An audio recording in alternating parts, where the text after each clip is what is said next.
조선업 위기 극복을 위해 오늘 열린 긴급대책회의에서는 조선업계의 회생과 고용불안 최소화에 힘을 모으기로 했습니다. 조선산업대책회의에는 협력업체와 노동계가 참석하지 못해 반쪽 대책회의였다는 지적이 나오고 있습니다. 옛 39사 터 오염 문제를 해결하기 위한 민관협의회가 오염물질의 조사 범위와 조사 방식을 두고 공방을 벌였습니다.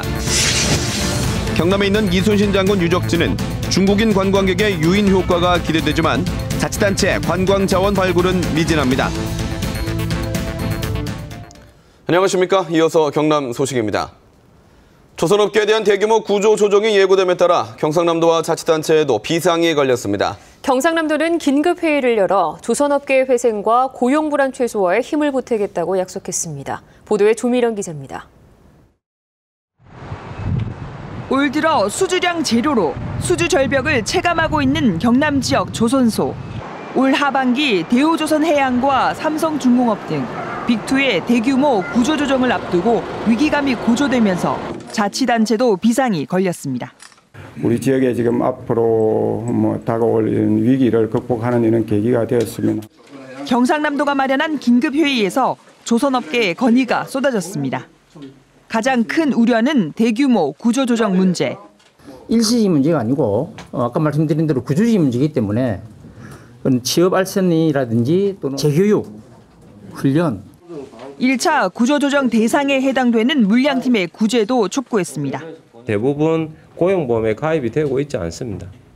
정부에서 받을 수 있는 혜택의 사각지대로 보시는 게. 과잉 공급과 과당 경쟁 상태인 조선업의 구조적인 문제 해결을 위한 정부 차원의 대책 마련 건의도 촉구했습니다. 가장 큰 문제가 이제 구조조정에 따른 근로자들의 이제 퇴직 문제, 그러다 보면 고용 문제가 상당히 중요하기 때문에 고용 부분의 어떤 대책을 실직에 따른 고용 불안과 지역 경제 침체 극복이 관건입니다. 경상남도는 이번 긴급회의를 통해 논의된 대책과 전문가 의견을 수렴해 조선해양산업 회생에 필요한 종합 대책을 하루속히 마련하겠다고 밝혔습니다. KBS 뉴스 조미령입니다. 자치단체가 긴급히 회의를 열고 의견을 청취하겠다고 나선 것은 반길 일이지만 반쪽짜리였다는 지적도 나옵니다. 정작 가장 시급한 협력업체나 노동계의 목소리는 듣지 않았기 때문입니다. 이어서 손원혁 기자의 보도입니다. 긴급회의의 가장 큰 화두는 대규모 실업에 대한 우려와 걱정이었습니다. 지난달과 비교해 당장 오는 6월이면 대우조선해양 7,000명, 삼성중공업 5,000명이 감원되고 연말까지 2만 1,000명이 일감을 잃는 최악의 상황이 예상되기 때문입니다. 일을 시키지 않고 교육을 시키고 있는데요. 협력사 직원들까지 그렇게 하기에는 지금은 도저히 여력이 없는 거죠. 당장 일자리를 잃게 되는 대부분은 협력업체 직원들이지만 오늘 긴급회의에는 아예 참석조차 못했습니다. 노동계도 참석 대상에서 제외됐습니다. 경상남도는 따로 자리를 마련하겠다고 했지만 긴급회의에 제일 긴급한 당사자를 빼놓은 겁니다. 지경에 계시는 양대조선소의 간부님들이 참석해서 협력업체의 그 내용을 얼마나 알겠습니까? 그래서 제가 좀 안타깝다는 거고. 경상남도가 1조 원을 투입하겠다는 조선해양 중장기 육성계획에도 일감을 잃은 기술 인력을 어떻게 유지해 미래 호황기를 대비할지 대책은 없습니다. 한 달 전에 내놓은 계획이었지만 이 같은 상황은 고려되지 않은 겁니다. 때문에 경상남도의 조선업 위기 타개 대책에는 규모와 시기를 고려한 구체적이고 실질적인 내용이 담겨야 한다는 지적입니다. KBS 뉴스 손원혁입니다.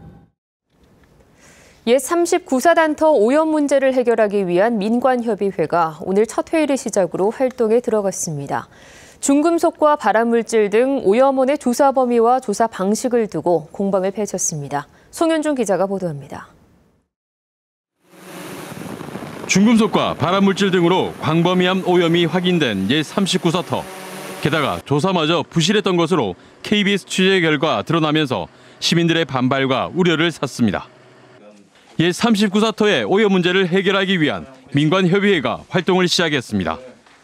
민관협의회의 목표는 토양 오염 조사 방식과 범위를 정하고 어떻게 정할지를 결정하는 것. 하지만 첫날부터 오염 조사 범위를 두고 입장 차이를 보였습니다. 이게 50년 이상 사용되어졌기 때문에 그 전에 있었던 시설들에 대한 자료들은 모르는 상태거든요. 그 샘플링을 광범위하게 하는 것이 필요하다라는 거고. 말씀대로 전부지에 대해서 전혀 무관한 부지까지 막 이렇게 한다는 것은 조금 오히려 더 많은 낭비를 하지 않을까 생각도 드는데. 업체 측은 유류 저장고 등 오염이 예상되는 지점을 중심으로 정밀 조사를 하자는 의견을 제시했지만 전문가와 시민단체는 격자 형태로 광범위한 조사를 해야 한다고 맞섰습니다. 또 장기간 오염이 방치된 만큼 지하수 흐름도 등 다양한 사전 조사도 필요하다는 의견도 제시됐습니다. 오염 조사 방법과 범위를 결정하는데도 꽤 오랜 시간이 걸릴 것으로 보여서 아파트 건립 계획에도 변화가 있을 것으로 보입니다. KBS 뉴스 송현준입니다.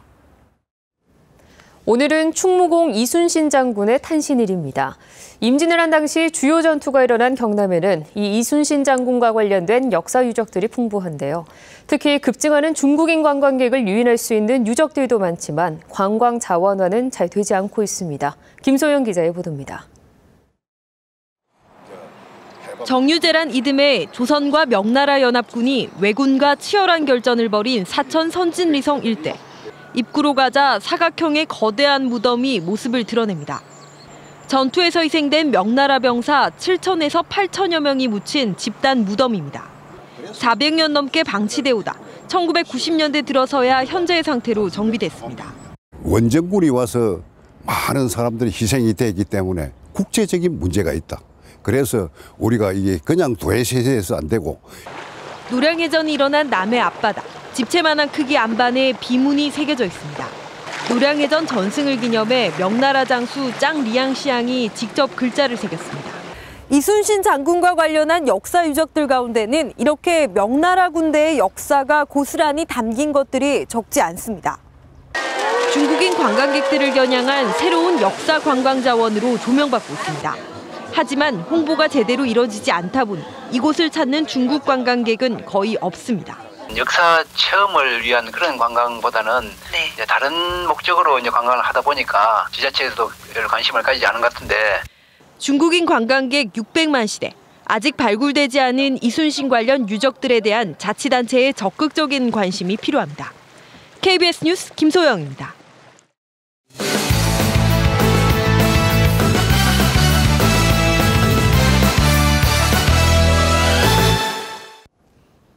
주요 단신입니다.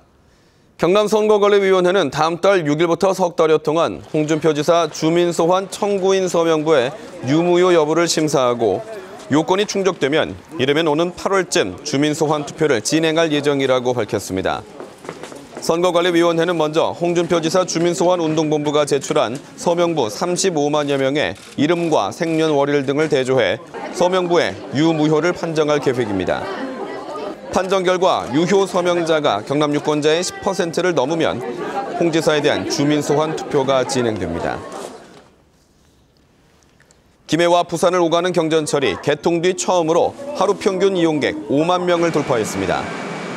부산 김해 경전철 측은 지난 1일부터 26일까지 집계한 하루 평균 이용객이 5만 3천여 명으로 개통 첫 해인 2011년보다 76% 늘었다고 밝혔습니다.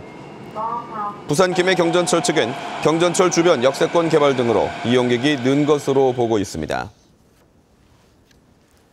대법원 1부는 회사 돈을 횡령한 혐의로 기소된 고 노무현 전 대통령의 형인 노건평 씨에게 징역 2년에 집행유예 3년을 선고한 원심을 확정했습니다. 원심 재판부는 판결문에서 세금을 회피하려고 회사 제도를 악용해 거액의 소득을 은닉한 것으로 보이지만 실제 피해는 크지 않은 점을 고려해 집행유예를 선고한다고 밝혔습니다. 창원지법 형사 1단독은 인허가 편의를 봐주겠다며 돈을 받아 변호사법 위반 혐의로 기소된 김해시청 4급 공무원 58살 최 모 씨에게 징역 1년 6월에 추징금 8천만 원을 선고했습니다. 최 씨는 김맹권 전 김해시장의 중학교 후배로 지난 2012년부터 2013년 사이 사업자로부터 산업단지 사업 인허가가 나도록 김 시장에게 부탁을 해주겠다며 8천만 원을 받은 혐의로 기소됐습니다. KBS 창원총국과 경남교육청, 경남경찰청이 함께 아동학대를 뿌리 뽑기 위한 웹툰 공모전을 엽니다. 이번 공모전은 아동학대의 문제점과 심각성에 대한 사회적 관심을 높이고 공감대를 만들어 아동학대를 예방하기 위해 열립니다. 경남 지역 초중고교 학생은 누구나 참가할 수 있고 다음 달 10일까지 작품을 접수합니다. 대규모 아파트 단지 조성이 추진되고 있는 마산 해양신도시 사업에 대한 정책 토론회가 다음 달에 열릴 전망입니다. 안상수 창원시장은 최근 시민단체가 요구한 마산 해양신도시 정책 토론회에 대해 긍정적으로 검토하고 있다고 밝혔습니다. 시민단체는 마산 해양신도시에 4,000세대가량의 아파트와 오피스텔 건설로 인한 원도심 상권 유출 등을 우려하고 있습니다. 어젯밤부터 두 차례에 걸쳐 경남에 약한 지진이 발생했습니다. 기상청 지진화산감시센터는 오늘 오전 10시 10분쯤 창녕군청에서 남남동쪽으로 15km 떨어진 지역에서 지진이 발생했다고 밝혔습니다. 경남 소식이었습니다.